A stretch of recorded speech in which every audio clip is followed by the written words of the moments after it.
শুরু করে দিলেন বিভিন্ন ভাবে, তাতেও করতে পারবে না। 2021 সাল আবার আপনারা বিপুলভাবে দলে দলে জোড়াফুল চিহ্নে ভোট দিয়ে বাংলায় প্রতিষ্ঠিত করলেন তৃণমূল কংগ্রেস সরকার।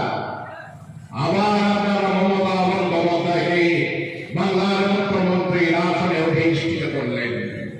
বাংলার দেবী মমতা বন্দ্যোপাধ্যায়কে রেগে গেল গোটা কেন্দ্রীয় সরকার, এখানে ধুলো উড়িয়ে গেল, নানা রকম গল্প নানা রকম ভাবে গেল, কিন্তু পেল না বাংলার কোন ক্ষমতা।